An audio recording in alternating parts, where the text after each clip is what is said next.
in terms of car parts, Infinite Fist will make it so you don't have to manually click every car. It's pretty important. The high pressure charging algorithm is probably the hardest one to get, and it's pretty key. Without it, you don't have enough freeze and you don't have enough healing with the rest of your car parts to keep Chalter alive, to keep things in good shape. But yeah, the chiller, if you have the upgraded version, that's nice. The mushroom essence and the pure, basically giving yourself healing and then having fast ASPD to make sure you kill minimalist before the drone before it comes down. Those are pretty important. And then damage, if you have the upgraded, that's nice, but if you don't have the upgraded version, that's also fine.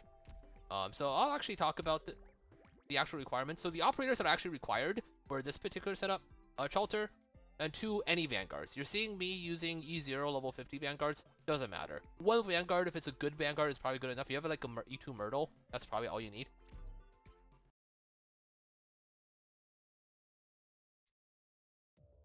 So the setup here is basically send cars over, have them bounce back and forth. That's it.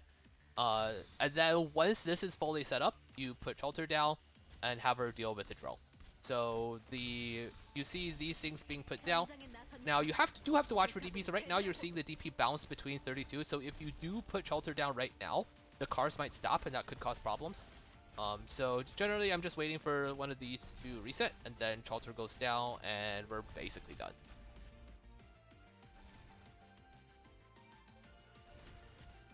So yeah, you're seeing sort of the enemy staying frozen and the frequency of the cars, right? You see Chalter being put down, you see how every single car that drives by, because of the mushroom S's, is keeping Chalter topped off. If the cars don't drive by quickly enough, stuff might die. So that's why the charging algorithm is super, super important. So you see, because of the bonus attack speed from the peppermint oil, Chalter's actually able to fire enough bullets to take out the drone before it leaves. Otherwise, you're gonna have to wait for it to circle around. Even if it does circle around, Chalter can probably finish off when it circles. It takes a really, really long time for it to cycle, so you really want to avoid that. But yeah, so now it's just, we could have just left Chalter as is. The cars will eventually kill everything on the bottom side, but we'll redeploy Chalter just so to make sure that we can clear this bottom half as fast as possible, so that we don't have to wait for, especially this thing right here.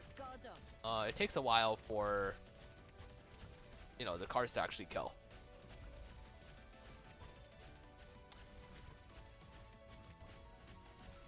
But yeah, nothing else. This is basically it. So once Chalter is cycled back up, you just put her down. Oh wait, once her skill is up, you can probably just activate it, and you'll have enough ammo to finish the stage with it.